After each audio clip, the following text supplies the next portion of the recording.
Hey everybody, how's it going? Andrew here, and I just wanted to give a quick shout out to you guys for being such great listeners. And I mean, it's just so amazing throughout the whole year what we've been getting from downloads and everything else and sharing this content. And it really comes down to you. So thank you so much for being such awesome listeners. And because of that, we're sharing you this awesome holiday episode. I'll be honest with you. It was quite a production. There was a lot of wrangling and some mishaps and the outages and so many things that were going on, but we got it done so you guys can listen to it today. And first and foremost, because it's so big, it's going to be a couple of episodes that you can listen all together. You know, they're going to be released at the same time, and it's very important that you stick around towards the end because we have some very important information we need to share about the show. So please sit back, relax, and enjoy this. It's a fun one, and stick around to the end because, again, there's very important information you need to know. And that said, thank you so much for being such great listeners, and let's get right to the show. Hey, everybody, and welcome back to another episode of Indie Game Movement, the podcast that talks about the marketing and business of indie games. I'm Andrew Pappas. I'm going to be your host today, along with our show's producer, Mustafa Price. And this is episode 289, where we're going to be having our holiday special episode. We got lots of things planned for you today, lots of guests, fun conversations, and a lot of inspiring and motivational ones as well, too, as we reflect the year and what to expect for the new year. So sit back, relax, grab your favorite cozy beverage, and join us today in this wonderful discussion and so much more that we have planned for you right here on Indie Game Movement.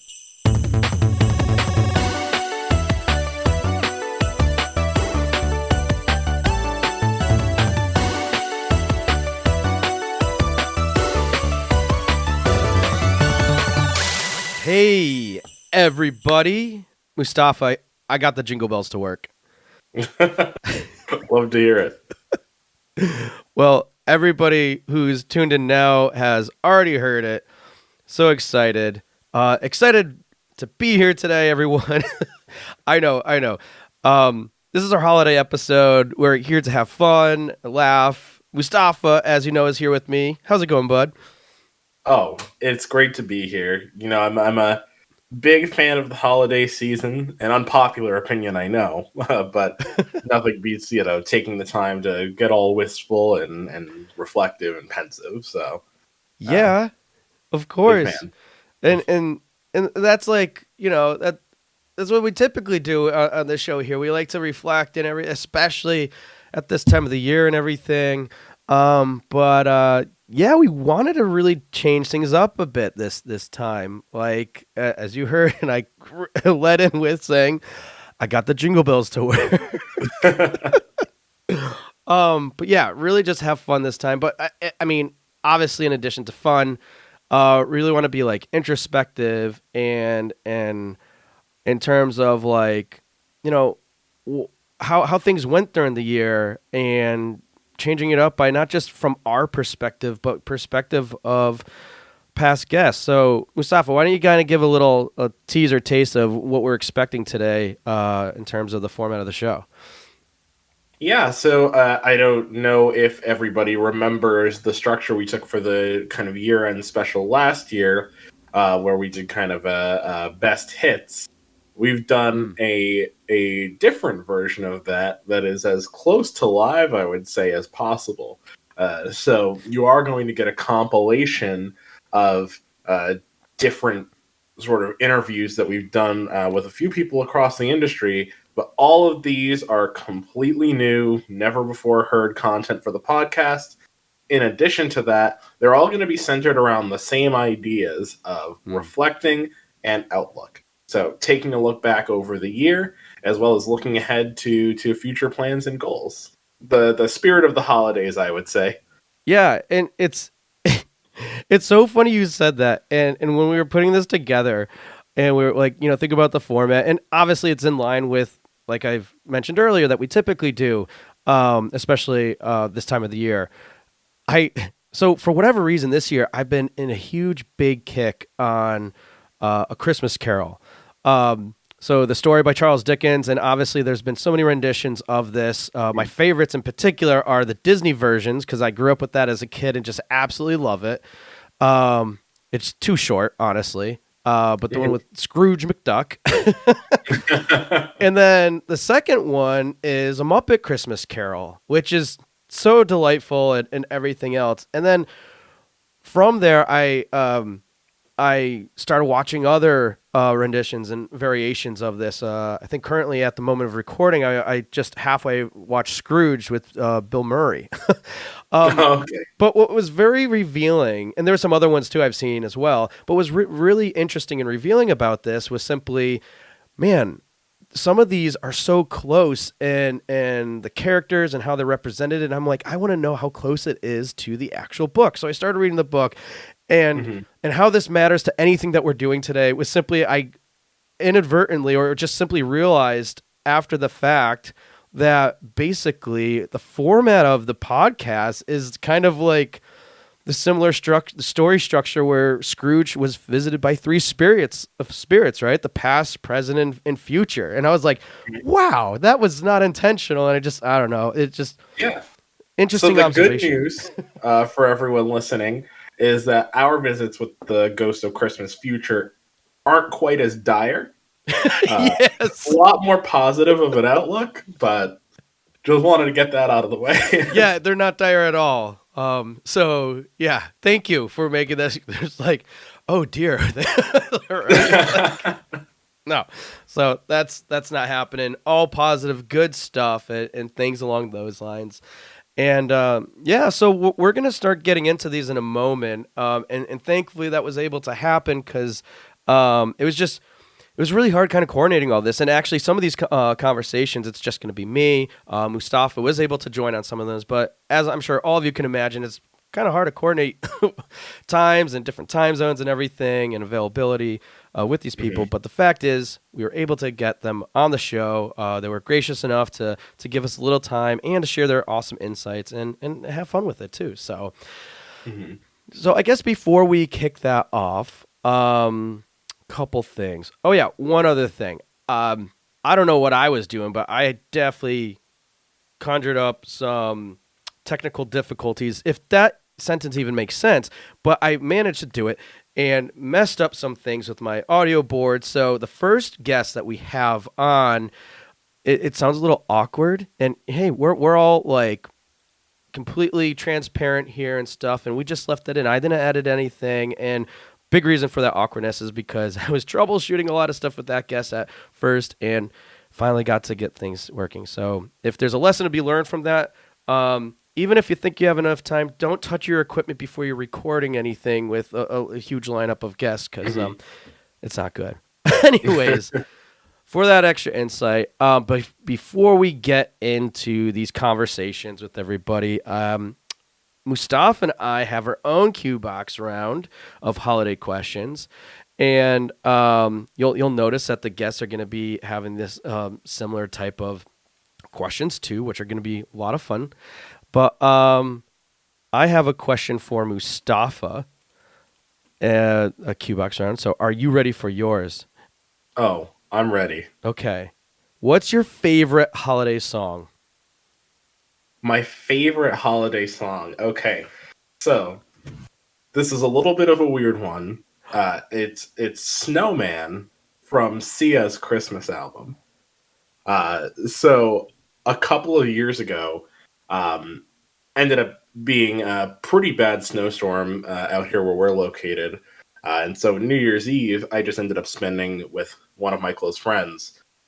And we were just like going through like random music on Spotify, hashtag not sponsored, and ended up finding the song Snowman by Sia. And it is so like, it captures like that exact like contemplative, like wistful spirit. It's like borderline a little bit somber, but still very relaxing. It is a very emotionally complex song that happens to fit into the theme of Christmas. I need to listen to that. I don't think I've ever heard it. I may, or I don't know, may have, but you should. It'll change your life. it sounds like it will. I want to hit stop recording now and just listen to that, because if I play it now, it'd be way too distracting for me. Like things would not go well. Okay, well that is not only that, but I mean, as much as I want to listen to that now, that's such an awesome story. Like the fact that, like, I don't know, it sounded like it obviously is super memorable, and I'm sure that's one you look forward to listening to every year. Absolutely. Now, I actually have a question for you as well. Is there a holiday beverage that you would cite as either a tradition or a favorite of yours or anything like that? I don't know. I mean, the only thing I can think of, and this doesn't sound like too much out of the ordinary or anything, is eggnog. I love the right it. Answer. Okay, the right answer. But like, okay, here's the thing with eggnog, right? Mm-hmm. You usually, I would say, yeah, I'll stick to that, because usually I only get it in like the smaller containers, because I'm like, it's so hearty and Very rich. heavy and rich, and I just can't do that much. Well, this year, for whatever reason, I went through one of those small containers, and then I got a big one, like a half-gallon one. It's still sitting in the fridge. It's still good. We got some time on it, but yeah, I just you went gotta to pace yourself. I went to town, like, because I like usually we don't even go through the smaller one, right? So this, and honestly, I'm basically the only one who drinks it, aside from my mother-in-law, who visits us and loves visiting the kids frequently, and I never knew she liked it. She's like, I love it. I'm like, great. Now me and Nana can really, go to town on some eggnog, and if we want to throw anything else in there, kid-friendly or adult-friendly, we can. So there'll be some more eggnog going on. Yeah, so I guess that's my answer. But otherwise, it kind of mixes up a little bit. But yeah, I would say eggnog's the one.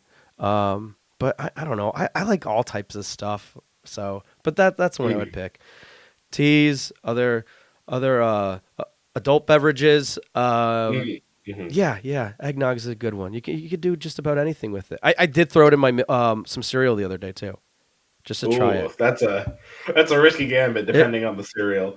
It was Chex, cinnamon Chex, so very appropriate. But man, this stuff was too heavy. I need milk for this. This does not cut it. It was not as good as I thought it would be. It was too rich and creamy with all the other cinnamon and sugar going on in that Chex. And anyways, eggnog. Okay. Wow, we had a moment there. Okay. All right. So, are we ready to get to the rest of this? Yeah, I'm for it. All right. So, people, we're gonna just go right into our first interview here. Some awesome things to glean from and everything, and then afterwards, and this will be the format continuing on, Mustafa and I are going to kind of chime in ourselves in terms of what we thought about that, things to glean from, and what types of valuable insights are that you guys can take from our guest experience and what they shared with us, and see if you could apply it in your own way. And it's like I said, it's going to be a fun time. And let's just enjoy this conversation with the first guest. Hello. Astrid? How, you're here, right? Good. Yeah. Hello. Awesome. How are you doing? Thank you. How are you doing? I'm doing all right. All right. So real quick context for everybody. There's some crazy difficulties I had. I probably shared it prior to you listening to me and Astrid, but besides the point, that's why it was a little awkward with the phone call. But Astrid, how are you? I'm good. I'm excited to be here with you as always. Oh, well, thank you. And real quick, folks, who we have here today, but Astrid Roseman. She is a communications director from New World Interactive, and she appeared man, honestly, it feels like yesterday. Episode 285, where we were talking about how to humanize your studio and set player expectations. And honestly, that was such a fun and different conversation, because when we were talking about you being on the show, you had this idea you wanted to explore more, and we did, and just it was really revealing in a lot of different ways. So thank you for that, and thank you for being here today on our holiday special. Aw, thanks for having me. Of course. All right. So, as I've probably said multiple times today, we're here to have some fun and answer some questions. So, to kick things off, we're going to do the holiday question Q box round. So, are you ready for the question I prepared for you? Yes, let's do it. Excellent. So, the question is, what is your favorite I'm jumbling my words here. What is your favorite holiday story that you like sharing with others? Oh boy. Oh no, I don't know. You know what? It's probably less of a specific story and more of a tradition, in that I have kind of family all over the place. My in-laws are on one side of the country and my own family's in a different city. And so every holiday season, we kind of get to go to a different location, or we switch things up a lot and see different people every time. And it's nice. It keeps things sort of fresh. Yeah, I could see that. And being nice, it's like, it's always like a new adventure. Yeah. Yeah. And you can choose different things and choose different sort of activities to do in groups and stuff. It's nice. Awesome. Well, thank you so much for sharing that and I'm sure you're really looking forward to this year's holidays. So are you local? Are you going across country? What's the plans for that? I think this time we're just staying put, and we're just kind of gonna do stuff here in Montreal and see what happens. Nice. Be nice and relaxing. Awesome. Well, that's awesome to hear that you'll be a little bit light on the travel, which is always nice when that happens. And sure, and hope that you guys will really enjoy yourselves. Thank you. So, that said, we're also here for some reflection and outlook on, this past year and the year ahead, and was just curious, just from your own perspective and your work and how it relates to, the industry and the dev community or whatever. We're curious to know what about your year went differently than you expected, and what did you learn from this? Honestly, this year really flew by. I'm stunned that we're already in mid-December. It's pretty wild. For me, I think I had some pretty big learns about how to be a better manager, hopefully, fingers crossed. And so I've done a lot of personal, professional exploration in that area. And then also on the whole other side, I think I've sort of found my groove a little bit better. I only started at New World in September the year before. And so this was my first full calendar year at the studio. And I feel like I've just found a much better groove of sort of my position, my team, what we can do, what we can't do. And I'm doing this really awesome thing called planning for next year. And we're kind of steady and stable enough that I can just straight out sit down and plan out the bulk of 2023, which is really cool. I've never actually had time to do that in my previous roles before in a really focused way. And so it's nice. I like it. No, that's definitely nice. And I mean, I'm curious, maybe you can expand a little bit further, because as it relates to Outlook, I mean, you're already taking some of these learnings and applying it to, basically this future planning for the year and stuff. So I guess what kind of things or how are you approaching this as you're taking from what you learned this past year about improvements and becoming a better manager and doing everything that you can to better yourself and the team? What other kind of ways are you implementing that for next year? Oh, you should see this thing. It's like a 60-page slide deck. The short version is that I'm establishing more clear, broad goals for my team that we can all routinely check in on. And then I'm also setting very specific KPIs for those goals, which again are broad enough that they should be achievable, although some of them are quite ambitious. They're still realistic, hopefully. And then the whole other side of it is it's allowed us a chance to identify any holes or gaps in the calendar and figuring out what we can do in those gaps. And more importantly, I think from my perspective is by planning all these things out, it allows me to have a better focus on the studio itself because we have to do a lot of brand building for no one knows who we are. And we're New World next year is going to be a 13-year-old company, and nobody in the industry knows who New World Interactive is. And so there's going to be a lot of brand building going on next year. And so this is helping me create space for it so that we can do Insurgency and studio stuff all together all at once. Wow. I mean, but I mean, just sharing that too and knowing what that looks like. And I know it's for you specifically, but still, I think it's very relatable to anybody else to really get a good idea on how this type of planning can allow you to, be flexible, but also still have those goals and really be focused with your intentions and everything else. So, I mean, just really appreciate you sharing that with us. And it sounds really interesting and hope it all goes well. And I don't see why it wouldn't, but, thanks. Yeah. Maybe I'll make it into a template and put it on the internet. Ooh, We'll see. I mean, Ooh. that sounds awesome. Well, when you do, let us know and we will be sure to share it. You'll be the first to know. All right. Awesome. Well, Astrid, thank you so much for being here today. But before we go, for anybody who wants to reach out, connect with you or anything like that, what's the best way to do that? Probably the best is Twitter, and it's my name, Astrid Rosemarin, AstridRosemarin, or email, or actually Discord. So my email is arosemarin@newworldinteractive.com. And on Discord, I'm Lulstrid, $##0791.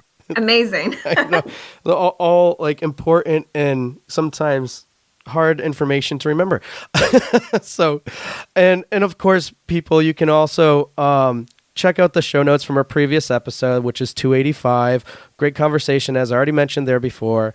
And feel free to reach out to Astrid if you have any questions about how to do your planning, because it sounds like she's really on top of it with that. So, and maybe when she gets to that point, you have that template, and then we can all benefit from the awesome things that you have put together and shared with the community. So again, thank you so much for being here today, and I hope you have a wonderful holiday and enjoy and relax and just have a merry good old time. Thank you. You too. Have a great break. Thanks. Bye. Yeah, so that was really great stuff from Astrid, the stuff she shared. What was from that whole conversation about her future planning and reflecting on how she's becoming a better manager and such, what were some key things that stood out to you, Mustafa? So I don't want to risk jumping ahead, but already one thing that I would say, looking back on these, is that there's a simplicity, there's an element of simplicity to what I think a lot of people have to say about Outlook, specifically. When you take into consideration planning, it just seems so obvious when you hear it. Right. But when you actually take the time to reflect on what it means to actually sit down, really plan things out, provide yourself that degree of structure in a tangible way that you can reference when you feel kind of lost in the minutia of the day-to-day.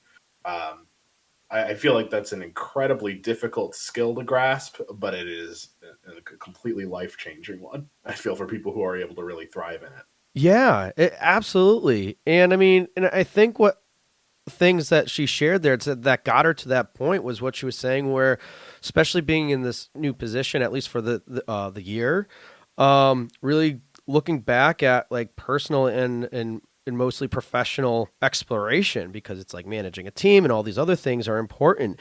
But through that process, it sounded like that's what allowed her to get to that next stage of the future planning and everything that you just outlined. And even specifically, and these are things that like everything about this stood out quite a bit to me. Like the main thing that she was saying is from the future planning, establishing more clear and broad goals. And I mean, how many times we've said on the show, clarity is so important, right? And in so many ways, and through communication, through your goals, through whatever it may be, having that clarity is so key. But then also defining that a little bit more, because as clear and broad as these goals are that she set for herself, I mean, she's saying, hey, look, we got specific KPIs, and that's important to know so you can clearly identify those things. But outside of being clear, being broad, like she said herself, ambitious, but at the same time achievable, and somewhat realistic, or that she believes that they are still realistic, because you don't want to shoot yourself, you don't want to go too low, but you also want to try to go beyond what you can, but make sure it's not anything that it's like people would look at and be like, there's no way that we're ever going to do that. I mean, there was so much that she shared in that, and it was just so interesting to hear. And again, it all goes back to how she reflected on things that I think gave her a good founding structure to then look outward in all these things that she mentioned and more. Beautifully said. Yeah, it was a very very thorough, very well rounded, and offered a lot of perspective on like refining skills that one already has, while also looking to expand, your skill set, because it's an eternal climb, the pursuit of knowledge and ability professionally. Absolutely. And so again, appreciate you, Astrid, for being on the show, and of course sharing that Q-Box moment with us about how you spend time with your family and doing all the different travel destinations every year. And, for those of you listening, we would love to hear how you, fun, memorable moments that you share, or traditions or anything, or along the lines of what Astrid was kind enough to share with us today. So go ahead and tweet us at IGM Podcast and just let us know what your plans are or were during the holidays, in terms of, or what memorable stories you have. We'd love to hear about them there. So again, just at IGM Podcast. And Andrew, I got to chime in here a little bit selfishly.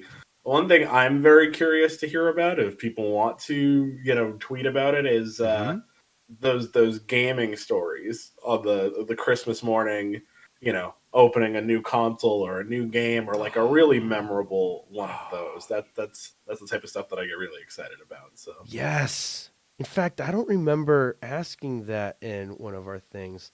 Well, there's still, yeah. So great one. So yes, we also want to know that. Thank you, Mustafa.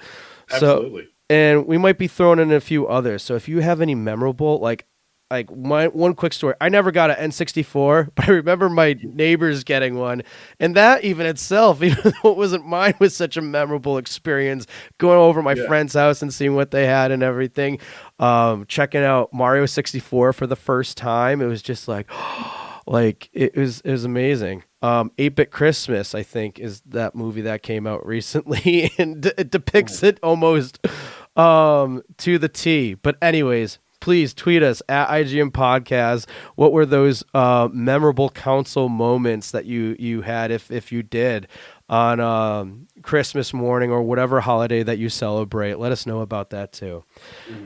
All right, now let's move on to our next guest. I'm sure many of you are familiar with him. He's been on the show before, but we'll just get right to it, and you can hear what he has to share with us today. Hello. Hey, Chris, how's it going? Good. Good to hear, and thanks for joining us today. Chris Zukowski is here with us today from How to Market a Game, and he appeared on episode 118. Chris, that was a while ago. That's like, it was forever. Time flies. Yeah, right? And well, that episode we were talking about how indie devs can understand and influence consumer behavior, which honestly was such a great discussion that we had. You did some awesome, insightful things there with like talking to like players and all that stuff. And then on top of that, you were also a guest on episode 140, which was how to leverage the dev community. I mean, and it's just great to have you back and be part of this holiday episode with us today. So thank you so much. Yes, I'm wearing my holiday sweater just for the occasion. I'm ready for it. That's awesome to hear. Now, is it a holiday sweater or an ugly sweater, or what kind in particular? It's just as ugly as can be, man. Just I wanted to bring the cheer. I got the Christmas lights on in the background, just sipping a little nog. I am Father Christmas over here. Father Christmas, absolutely love it. Well, again, can't thank you enough for being part of this special episode we got going on today. And as we promised, everybody who's listening, we got some questions to ask and some fun ones too. So we're going to just go right into the Q-Box holiday round here. And I got a question for you. And are you ready for it? I'm ready for the Q-Box. All right. So this one is just, what's your favorite holiday movie? Favorite holiday movie? I hate to be basic, but it's A Christmas Story. I just love that movie. I've loved that movie since I was a little kid. I can't believe that like some of the things they did in that movie. I was like, you can't have a holiday movie where they make the raspberry sound after singing, a Christmas song where they spit. Like I was like, that is insane. How can that be a real Christmas movie? But it is, and it's a great movie. I watch it every year, at least once, mostly 3 or 4 times because they have it on that constant loop. So definitely going to be A Christmas Story. That's such a good choice, too. Now, I have some quick follow-up questions to that. Have you seen A Christmas Story 2?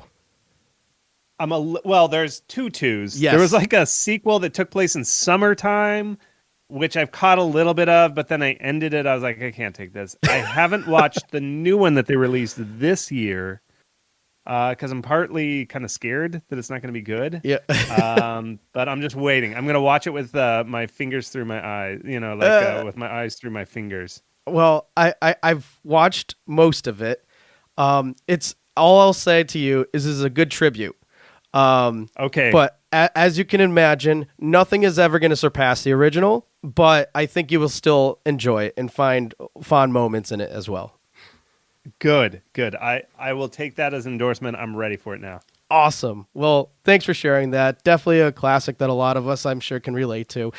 But that being said, let's get into kind of our main mini discussion here with some questions that, with a little bit of reflection and outlook and just love your perception on that whole thing. So let's talk about a quick little reflection here. What would you say about your year in general that went differently than you expected? And what did you learn from this? Boy, this is a tough question. Okay, here's the thing that kind of, I think, this is more game industry. I don't know where I stop and the game industry begins, but differently. One thing that I think that was really surprising, which I didn't know, was that whole Vampire Survivors thing came out. And there were a bunch of folks in my community who I wrote a blog post about this Vampire Survivors. I wrote it right when it came out and it started blowing up. Well, it took a little bit before the game really started taking off. And I wrote this blog post, and I can send you a link to it. But basically, I was like, I think there's something here. I think that this is a small enough, contagious enough game that if you are a small developer trying to figure out how to making a game, how to market it, this Vampire Survivors type of game is really a good first base to get to. And some developers in my community started taking off on it, and they did really well. And what I learned from this is kind of what sometimes people call a fast follow, which is find a trend, find a genre that is very popular, and see if you can make a version. I'm not saying a clone. I'm saying you find out what the game is, find out what the tropes of the genre are, find out why people like it, and try and build off of that. And, it's got to be a smaller game. You can't do this for some long RPG that's 50 hours or something. Right. It has to be a pretty tight game with a tight gameplay loop that's really fun, that people really like. It has to have that kind of sales perspective to it, where people are hungry for it. They just can't get enough of it. And just by saying, hey, we're in this genre, we're a new take on this game that you love, you can really see some automatic traffic that comes your way. And it's a great way to kind of get your foot in the door in this industry and figure out how to release a game. It's never going to do as well as Vampire Survivors, but that's not the point. Right. The point is to have something that people are excited about, are willing to give a shot, and then try it. Now, I don't know if it's still Vampire Survivors. There's a lot of games that have been released, but keep your feelers out. Keep an eye out on streamers and stuff like that are pushing these newer games, and see what people are excited about, and be ready to act on those things. And I think that was a big change just to see that in action this year. Yeah, definitely. And I mean, I don't know if there's any more you can expound upon, because you kind of addressed this already, though. But it's like from that experience, from what you learned, and from what other players were doing and implementing. How else do you see either yourself or others applying this? Whether it's you providing additional insight with the content that you produce on your blog, or how you see other players applying this information that you learned from this whole event. I think what you got to do is just keep your feelers out there. I really think that some of the key streamers that you just got to listen to, I really find that they just have their finger on the pulse of Steam shoppers, and those are like Wonderbots, Bladdercat, Yep, Noocrium. There are some streamers that just play just about every game, and you can hear in their voice. You got to kind of peer through what they say and hear the excitement in their voice, and just keep an ear to the ground to what is trending right now. Look at the top charts on Steam. Look at new and trending. Keep an eye on that. Every week, go to new and trending. The important thing is you have to be aware of the zeitgeist of Steam and what's going on. I think that's a very important thing that you got to do. Yeah. So like you said, just put those feelers out and like, take in what you can. And that other point, just putting your ear down and really listen. Cause it's like what you just mentioned isn't anything that you're just going to like simply read about or anything else. It's very it needs to be a little bit more intuitive than that. So really good stuff there. So you can read about it on my blog, howtomarketagame.com. You can definitely read those parts, but just those howtomarketagame.com, folks. those little nuances. But yeah, so appreciate that insight and everything else, and especially just sharing about your holiday favorite movie and the fact that you're nogging it up and having a great sweater and everything else. And as you shared, but come on, let's hear it one more time. What's the best way people can either get to learn more info about you or reach out to you or whatever? What's the main best place that people can go to? I publish a blog every week.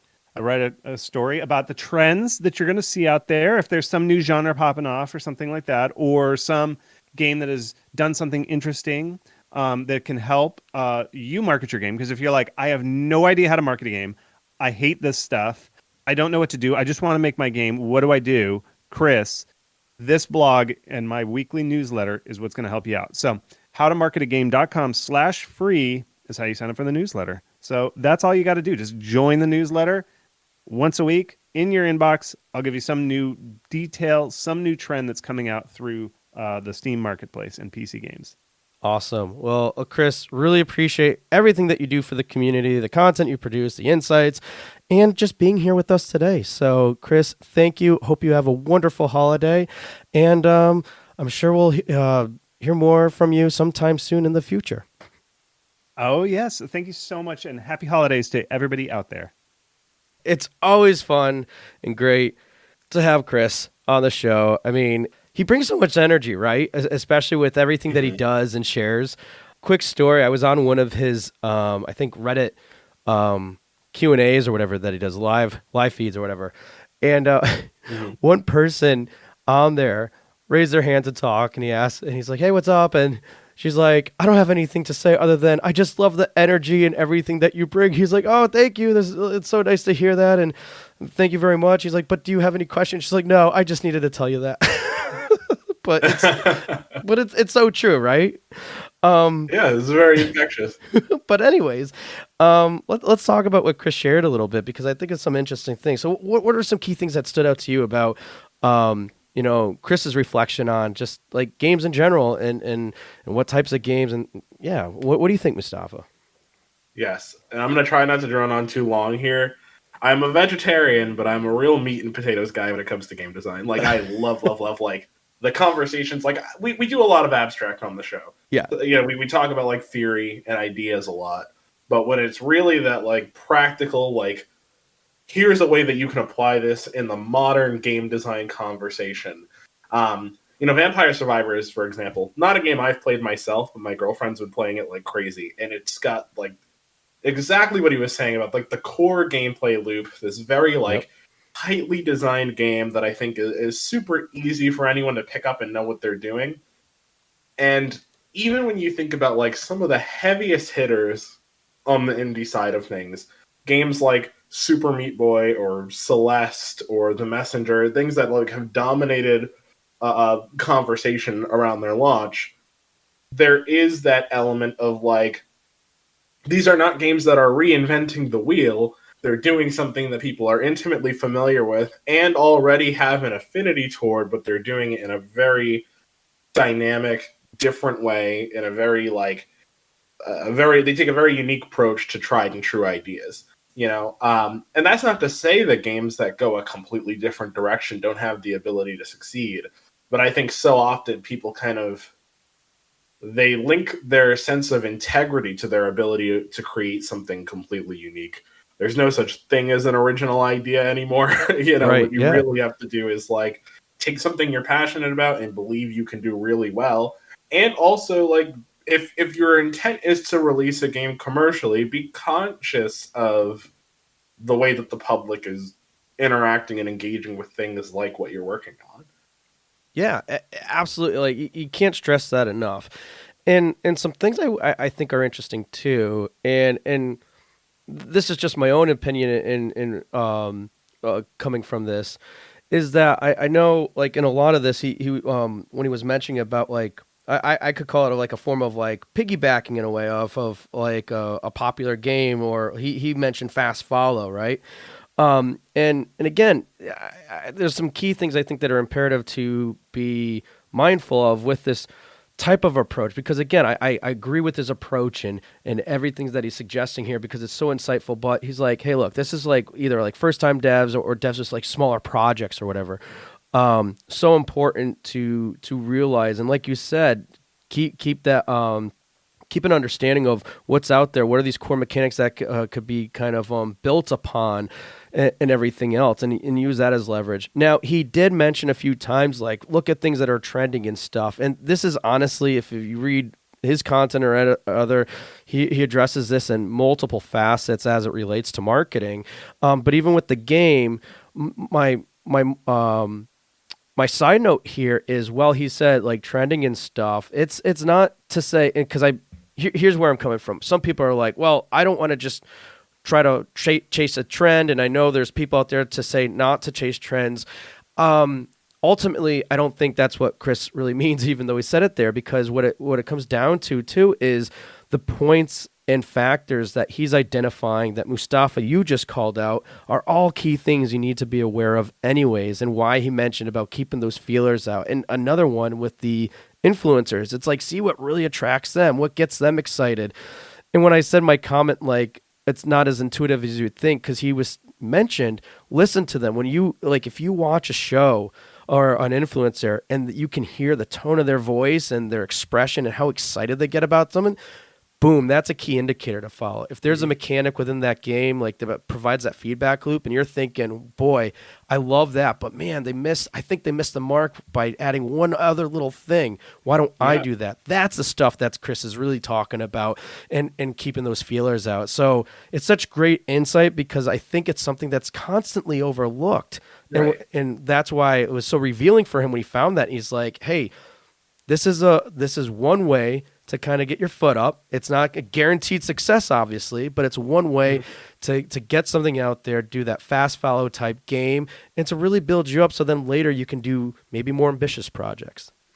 And then also, and I'll try not to go too long on this, but like, what is a trend, right? Like, if if a game like Vampire Survivor, for example, is trending, that doesn't mean you have to make a game like Vampire Survivor. Right. It could be the tone and aesthetic. Yep. It could be the musical stylings. It could be visual fidelity. Like, there are a number of reasons why any game could be appealing to people. And there's nothing wrong, I would say, with like siphoning a little bit of that understanding and incorporating it into something you're working on that might be fundamentally different, but still scratches that same itch for people. Yeah, absolutely. So lots of great stuff to take there from Chris's conversation. And one thing I'll call it too, I thought was funny. I kept asking him, like, what do players think and stuff? When it was really meaning what, like, devs and studios. I kept saying players, and I'm like, oh, wow, I just really confused Chris. Like, it's like, wait, We're all talking players at heart. We are. True. You don't have to stick up for me, Mustafa. It's okay. I'll fall on my own sword. Thank you very much. But at any rate, I saw that. I saw that too. I'm like, oh man, I hope I wasn't confusing the guy too much with my questions. I was like, wait, weren't we talking? Oh, you know what? I'll just answer the question. That's probably what was going through his head. So at any rate, well, yeah, some great insights from Chris there, and yeah, we'll as mentioned, we'll link to that particular blog post. Really a good one. I think either within that or there's another follow up to that where he gets even more insight from some of the developers that kind of like did that fast follow or piggybanked off of Vampire Survivors or whatever. It gets extra cool insights there from their perspectives. But yeah, before we move on to the next guest, kind of in line with Chris's Q-Box round, we want to ask you, what's your favorite holiday movie? And maybe give us some context why, as Chris provided. So go ahead, tweet us at IGM Podcast and let us know what your favorite holiday movie is. We'd love to see them, and maybe at some point we'll compile a list. Who knows? But yeah, please share that. I know yours is A Christmas Carol right now, it seems. Yeah, it definitely is. Though I have been binge watching Elf too. I mean, Elf, not like number 2. I don't think there is an Elf 2. Hey, there's an idea for you. No, but yeah, Christmas Carol definitely. But yeah, I've been watching a lot of Elf too. Like I watched it at least 3 times now, which unreal. But anyways, yeah. So let us know, what is your favorite holiday movie? All right, Mustafa. Let's go to our next guest then. All right. Hello. Hello. Victoria, how's it going? It's going well. How are both of you? We're doing well. Doing great. Yeah. Good to hear from you. Yeah, it's been a while. It definitely has. Well, super happy for you to be here and everything else. And in case nobody can recognize her voice, which I hope some people can, but we've got Victoria Tron here. And man, it's been a while, right, Mustafa? I mean, what I can't remember. What episodes has she been on and everything else? Yeah, so Victoria's been with us for a pair of episodes previously. If you don't know her, big mistake on your part. You should probably go fix that. But also, she's been with us on our PAX panel episode that was 120 about leveling up your conversation, as well as the inclusion conversation episode 127, which was around fostering inclusive community. Yeah, and That's me. it's been so long since we've talked to you and everything else, but still so grateful that you're here on the show with us, especially today, because this is such a fun, laid-back episode, and just so grateful that you're able to be here and a part of it, because that's what we want to do, is have a good time, and you're all about good times and sharing fun stuff and everything, so thank you. Yeah, so funny ad also. I was just thinking about this, Victoria. The last time you were on with us, it was during our first season. You were with Kit Fox, and now you're doing. You're the community director over at Innersloth. Yeah. So big come up. Congrats. Oh, no, thank you. Oh, that's it's so funny, like, kind of thinking about how time passes forward. It's like, oh, yeah, what a good time that was. But yeah, thank you for having me. Of course. So, like we said, and like everybody knows, we have some questions to ask you, and we want to have a little bit of fun with that too. So we're going to go right into our holiday Q-Box round. And Mustafa, what's the question we have prepared today for Victoria? All right, this is an important one. It's actually the most important question we've asked thus far, which is what is Okay, your I see. favorite holiday food? Oh my gosh. I'm so glad I got this question. Okay. So, a little untraditional, I guess, in the sense of like when we think about North American meals. But my family is Vietnamese. And so every holiday season, like, we all get together, we like eat food and all that kind of thing. But like just a bowl of pho to me, it's just like, oh, it feels like home. It's warm. It's a hug. You have like a huge vat of it, so you share it. Like, so you like give it out to your family. You share it because you can't make like one bowl of pho. Like when you are actually making it, you have to have like this giant vat of pho that makes like 20 bowls or whatever. And that to me is just like, oh, that's how I know I'm home. That That warmth really captures the spirit of the holidays. And Yeah. it's making me do a little bit of reflection because when I hear holiday food, I always go to like, what's the most decadent thing I can justify in the moment? But Honestly, I do that too. Like I definitely am like eating like so many, like I'm addicted to like peppermint. Like I love that flavoring. So like candy canes, like peppermint hot chocolate, like peppermint bark, like all of that, I'm into it. I'm eating it. But like when I think like true holiday just eating food, then I'm like, all right, pho it is. and I haven't had lunch yet, so I'm just like beside myself because I don't know the closest place to get pho right now, and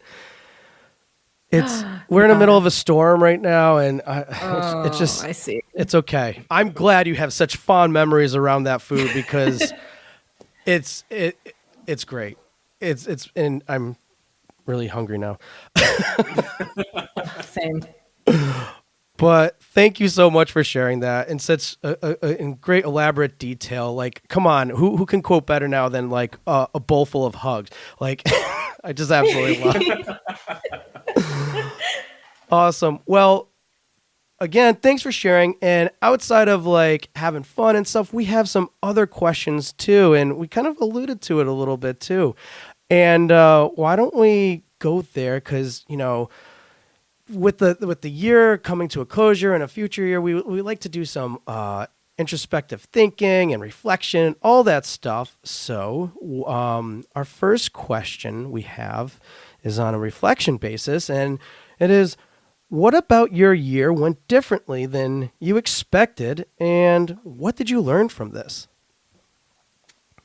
So one of the things that I'm not sure if it went necessarily differently than I expected, but it was sort of something that I had been really nervous about and almost like actively avoiding, which is that I was actually started to grow my the Inner Sloth community team. So I'm very used to being indie and having to do like the work myself, and I think I never realized how difficult it can be to kind of let go of things. Like I knew like, letting go of things. Yeah. But like for work, when normally you're like, I'm so busy, I'm so tired, like I don't want to like do this thing anymore.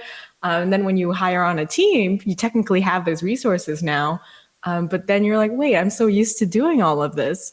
So I think I was really nervous at first building up my community team and kind of letting go and also kind of switching my job. Not like I still do community and marketing work, but also now like I have to do like, some leadership work. And at first, I think at the beginning I was like, oh, like, how difficult could this be? I do community management. Like technically that's also leading a team.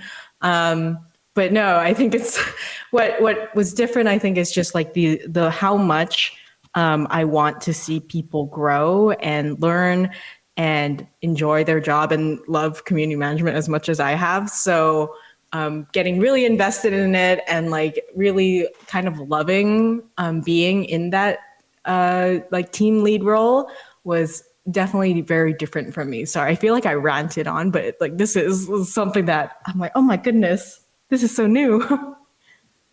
No, I think that's absolutely fine, and appreciate just expanding on that a little bit more too, because you're absolutely right. I mean, there's a lot of things in there that can be challenging and everything else. But the fact that you kind of like explored it further and pushed yourself and realized that, okay, this is similar, but not, I mean, it's just really helpful to hear these things. Because I think a lot of people are in those situations, right? May not be identical to yours, but they're going to be in a lot of similar ones. So that insight and expanding on that is a little bit helpful. Definitely. I had to jump in because I love the idea of what you're like when you talk about the unexpected. I think like people are constantly kind of projecting themselves towards like the moments of relief. Like, you know, how can I get to a point where like my responsibilities don't feel so overwhelming? But I think when you get so used to having like your signature on your work and the things that you do, all of a sudden being able to delegate almost feels like it's like too much power. It's like, well, wait, am I actually ready to relinquish this? You know? Yeah, no, for sure. I think it's been a nice exercise, I guess, in that, and just really being able to, I guess, expand and grow and like, you know, share the elevator, as they say, has been very rewarding. That's great. Now, with that, kind of looking forward, your outlook, like the coming year and possibly even year, and obviously, you know, years to come even, like from this experience, from what you learned in this process and everything, how do you plan to apply what you learned in the year to come? Yeah, so I have a lot of different secret projects in the work for next year. You. And I think it's really putting a lot of fear into practice, I suppose. Sometimes I think I can get really caught up in like, you know, wanting to do something perfectly, or because I'm like, oh, like if I do something, someone's going to see it. And that's really nerve-wracking for me. But like similar to how growing the community team was really rewarding, and like, you know, people will talk about like sharing the elevator and stuff, but it's, you know, more difficult to do it in practice and actually do the thing that you set out to do values wise. I think going into next year, as I said, it's like all the things that I'm afraid of or all the things that I'm nervous about, trying to tackle them more head on instead of in a way before I used to kind of skirt around them sometimes, or, you know, really slowly, like roundabout way work myself towards them. Like, no, I'm going to face them head on. I'm going to do the thing. And this is really vague because I can't say exactly what the things are, but very excited for them. That's really awesome. And also how I overcame my fear and played BioShock. I just picked up the wrench, my goodness, and yeah. that's the only way I could play because I was just too scared. I'm like, I just got to face everything head on. But anyways, sorry. I totally digress here. Mustafa, anything else other than my silly BioShock comment? All of 2023 just looking at like everything you post and being like, is that the thing? Yeah. Is that the secret project? Everything's a secret project. No, I mean, honestly, really insightful stuff, and glad you're sharing it with us here today. And yeah, as Mustafa said, we'll definitely be looking out to see what you're posting on your blog and everything else. And I'm hoping that listeners here and anyone else who follows you will too, because we can't thank you enough, Victoria, not just for being here, but the type of content and information that you share with the community as a whole, because it really makes, I think, an impact on a lot of people. And I know we all have our situations where we question ourselves sometimes and what we're doing and is it helpful or not. It really is. So I hope you are fully aware of that, even if it's just coming from us. Oh, thank you so much. I really appreciate that. Yeah, of course. Well, we're about on time here, so I'm just curious. I mean, if people want to reach out to you, learn more about you or what you do, what are good ways that people can do that and find you on whatever platforms you happen to be on? Yeah, so if Twitter doesn't somehow like shut down and implode on itself, you can find me on Twitter at the VTran. I'm also on TikTok at the VTran. Not that I've posted anything yet, but maybe that's a secret thing I'm working on. And if not, you can find me on my website where I do post all those blogs and all those things. And I run a newsletter at victoriatran.com. Awesome. Well, thanks again. Mustafa and I are just super appreciative of you making time and being part of this awesome holiday episode. Thank you for having me, and thank you for all the work that you do. You know, it really was great to have Victoria on the show again because it has been so long, right? And as you called out, I mean, the last time we spoke with her, the last time we spoke with her was when she was with KitFox. And boy, like you called out, so many things have changed since then, right? Yeah, and actually, I do want to elaborate because I had made a comment referring to her change as a come up. That was not intended as like a way of comparing the studios, just that now she's in more of like a director role, overseeing a team, that sort of thing. So more about the career move than the teams themselves. But yeah, Victoria is always like a delightful person to have because she's very fun and very funny, but always makes sure to kind of provide like very insightful and in-depth, contributions to whatever discussion we're having. So in this particular case, exactly. Go ahead. I'm sorry. We've been using key takeaways, I think, as the kind of framework of what we've been discussing. Her contributions on this one, I love kind of the grass is greener kind of approach to it, and referring to like when you're in management, when you have the opportunity to delegate, when it's finally like, okay, maybe some of these things that I do every day, I don't want to be overseeing myself. But when it finally comes time to hand those off, it becomes very difficult to be like, well, I've taken ownership of this, trusting other people to maintain the same level of standards that I hold myself to, which is difficult because we all have a tendency, I would say, to hold ourselves to, I would say, higher standards than we do other people. So it was a very grounded conversation that I think transcends even this industry. I think it's just kind of a natural thing that we all experience. So it's nice to get some validation on that, I would say. Yeah, and I mean, and off of that too, she said this one thing, and I think this is really key in what she was reflecting on and sharing with us was learning how to let go.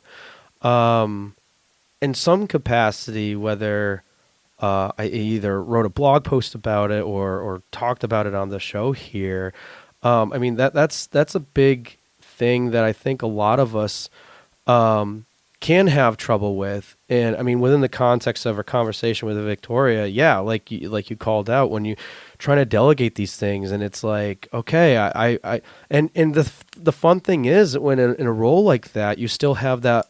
There's a level of accountability on you to be able to properly delegate, to properly let go, but still, and I think this is sometimes we approach things as like, well, I know I can do it better myself. Or so, we get in that kind of like, sometimes it's just better me taking care of it because it saves on time. And I know it will get done right and all these other things, but the reality is that you're right. It adds up. And if you keep that mindset and move forward with that, well, like you said, it adds up. So how much time are you really saving? How much, by not letting go, are you really progressing? And that's why I think it's important, even expanding and going beyond the context of a conversation with Victoria, that sometimes letting go is important, and it can mean lots of different things in your own way. So really thinking about that, and like some quick examples, like, are you making a game that really is more of a passion project and you want it to be commercial, but it doesn't really have a good place in the market? There's no demand and things like that. Tough thing to look at, but maybe it is something that you need to let go at. And I know this is a way more serious type of topic, but still something to consider. Or maybe letting go about, are you too close to something, or do you need to delegate something to someone else, regardless of the reasons why you might limit yourself, like financially or your resources or whatever. But does not letting go, if you're not doing those things, does it also mean you're not progressing? And I think that's like really, for her, at least when we spoke with her, that's like a key factor too. and which I'm assuming here, and just take. But that's about probably a key factor for what her role is, what her responsibilities are at Innersloth. By having this team, building this team, and delegating, that means she has more times to do other things that are helpful to the studio and how they can really grow and progress. Because ultimately, that's what we all want to do with our own games as studios. And those are the types of things that we got to really think about, is how important it is to let go. So that was my key takeaway. And that one key little moment she mentioned there, and why I think that's so important for us to really think hard about with some of the things. And obviously they're going to be they're all going to be challenging or difficult decisions, I think, no matter how you slice it. Yeah, no, beautifully said. I think the only other thing I'll add is that I'm probably going to be kept up at night wondering what that secret yet to be announced thing is. Right? Like, I'm sure a lot of people are, right? Like, let's see, maybe we can poke her a couple more times, or ping her or whatever. No, I don't. She's not saying anything, but that's okay. Skill trap. But yeah, and then and of course too, the thing I loved is just her explanation of being a bowl full of hugs. Like, that was great. Yes, absolutely. I now want bowl full of hugs all the time. Maybe just a call out. I'm not asking anybody to do this, but if you do, it'll be funny. Let's maybe get some memes like bowls full of hugs, and see what we come up with. I don't know. I'm just throwing it out there. You don't have I'm gonna let you take point on that one, because Okay. it sounds like the end result could be pretty disturbing. Okay. Yeah, hey, like I said at the beginning of the show, I'm not editing any of this stuff out. But but the funny thing is if I do, you wouldn't know anyways. But I think this one's pretty obvious that I didn't. At any rate, so bowl full of hugs or not, the point being is, hey, if you have a favorite food during the holidays, please tweet us. Let us know what it is. And if you happen to have this favorite food and a recipe to go with it, please share that too. And we'll get into that in a moment after we have our next guest. So here she is. Hey, everybody. Again, just wanted to say thank you so much for listening to part one of our holiday episode for 2022. And just a reminder, please stick around for the other part. There's still a lot of great interviews and fun times we have with these other guests. And that is also where we're going to share a lot of important information about the future of the show. So please tune into the next episode. You should already have access to it. It's just part two of this one. A lot of other great information and fun that we're going to have there. So please take a moment and just listen to the next one if you're able to right now, or tune in later whenever you're able to. Thanks again for being such great listeners.